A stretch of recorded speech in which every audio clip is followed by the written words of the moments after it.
Assalamu alaikum and welcome to Horror Series by Entertaining Tales। बहुत दिनों के बाद नई एपिसोड के साथ हाजिर हुआ हूँ क्योंकि मसरूफियात बहुत थीं। जॉब की वजह से टाइम नहीं मिल रहा था। बढ़ते हैं आज के वाक़ये की तरफ। मुदस्सिर अपने बचपन में क्रिकेट खेलने का बहुत शौकीन हुआ करता था। वो रोज़ शाम को एक मैदान में दोस्तों के साथ क्रिकेट खेला करता था। उस मैदान से कुछ फासले पर अंग्रेज़ों के ज़माने का एक कदीम चर्च वाक़ था। वो चर्च अब खंडर बन चुका था। कहा जाता है कि आज़ादी से पहले यहाँ ईसाइयों की बड़ी तादाद रहा करती थी, लेकिन आज़ादी के बाद कोई अपने ख़ानदान के साथ बरतानिया चला गया, कोई हिंदुस्तान और कोई किसी और इलाके में मुंतकिल हो गया और यूं ये चर्च खाली और वीरान रह गया।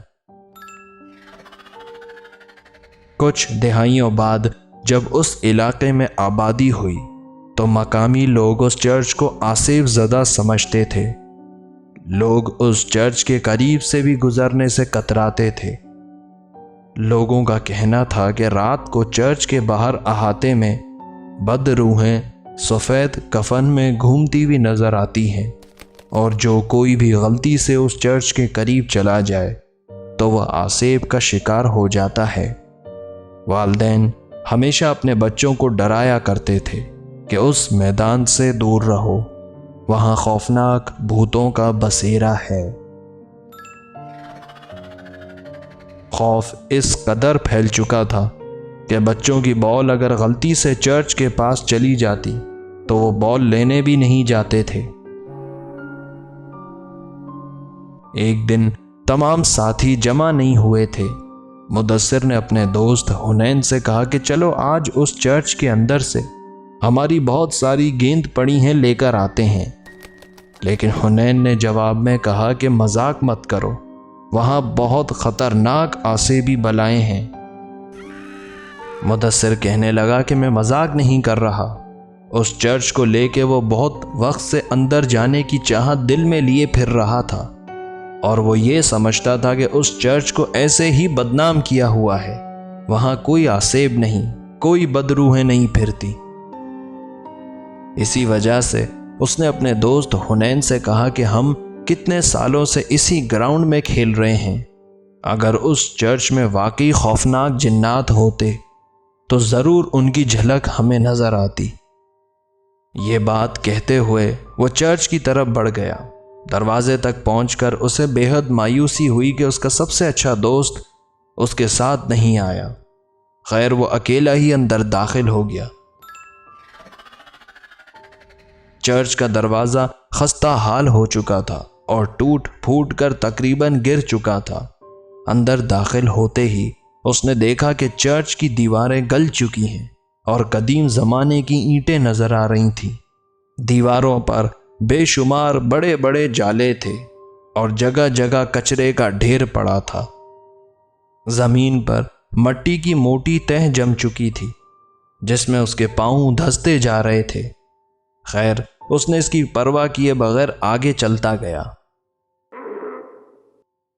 एक कमरे का दरवाज़ा खोला, जिसे खोलने पर वो दरवाज़ा ही गिर गया। वो कमरा एक हॉल था जिसमें अंग्रेज़ों के ज़माने का टूटा फूटा फर्नीचर पड़ा था।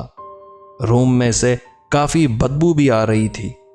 किसी ज़माने में उस हॉल में इबादत हुआ करती थी। अभी उस कमरे को एक्सप्लोर करते हुए मुदस्सिर की नज़र सामने एक लंबी डेस्क पर पड़ी जिसके पीछे एक सफ़ेद कपड़ों में शख्स खड़ा था। मुदस्सिर को लगा कि शायद यहाँ कोई पादरी आया हुआ है, लेकिन जब वो शख्स अपनी जगह से हटकर थोड़ा पास आया तो मुदस्सिर चीख पड़ा। वो भयानक चेहरे का हामिल कोई मुर्दा था जिसके चेहरे पर गहरे जख्म थे। कद काफ़ी बड़ा था और आंखें सुर्ख थीं और उसके नुकीले दांत बाहर निकले हुए थे। मुदस्सिर चीखते हुए भागने लगा, लेकिन घबराहट और ज़मीन पर जमी रेत और कचरे के ढेर में उसके पांव फंस गए और वो गिरकर खौफ से बेहोश हो गया। جب مدثر کو ہوش آیا تو وہ چرچ کے نیچے تہہ خانے میں تھا جو اس نے چرچ میں داخل ہوتے ہی لیفٹ سائڈ پر دیکھا تھا۔ وہ تہہ خانہ انتہائی بھیانک تھا۔ اس میں بے شمار انسانی ہڈیاں اور کنکال پڑے تھے۔ لیکن یہاں حیرانی کی بات یہ تھی کہ مدثر کے ساتھ اس کا دوست حنین بھی تھا۔ حنین نے بتایا کہ وہ بھی اس کی حفاظت کی خاطر چرچ میں داخل ہوا تھا اور اسے بھی وہ خوفناک سفید کفن پہنے مردہ دکھائی دیا تھا جو دروازے پر کھڑا تھا۔ اس کے پاس نیچے تہہ خانے میں جانے کے سوا کوئی راستہ نہیں تھا۔ اس تہہ خانے میں ایک دیوار کافی ٹوٹی ہوئی تھی جس کو دیکھ کر معلوم ہوتا تھا کہ اگر اس دیوار پر زور لگایا جائے تو وہ ٹوٹ جائے گی اور وہ وہاں سے باہر نکلنے میں کامیاب ہو جائیں گے۔ کافی ٹائم بعد انہیں یہ دیوار نظر آئی تھی۔ دونوں نے زور لگایا لیکن اس کی صرف چند اینٹیں ہی نکل پائیں جس سے انہیں باہر گراؤنڈ نظر آیا، لیکن وہ ابھی بھی وہاں سے باہر نہیں نکل سکتے تھے۔ دونوں نے میدان کی طرف زور زور سے آوازیں لگائیں۔ اس وقت تک مغرب ہو چکی تھی لیکن ان کے ساتھی وہاں موجود تھے۔ انہوں نے بہت دیر بعد آوازیں سن لیں اور ان کی مدد کے لیے دوڑے۔ سب دوستوں نے مل کر بیٹ سے دیوار توڑی اور انہیں باہر نکالا۔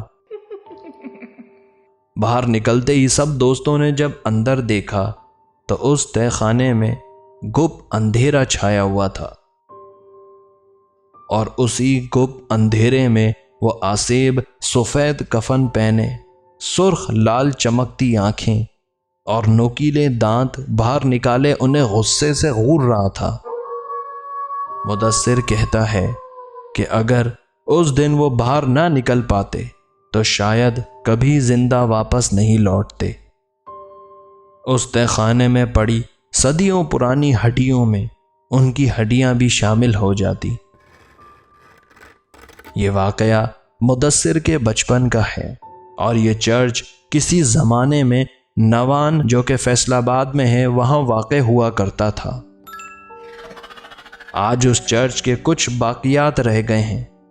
خیر، آپ کو آج کی یہ ہارر ایپیسوڈ کیسی لگی؟ کمنٹس کے ذریعے ضرور بتائیں اور چینل کو ضرور سبسکرائب کر لیں۔ خدا حافظ۔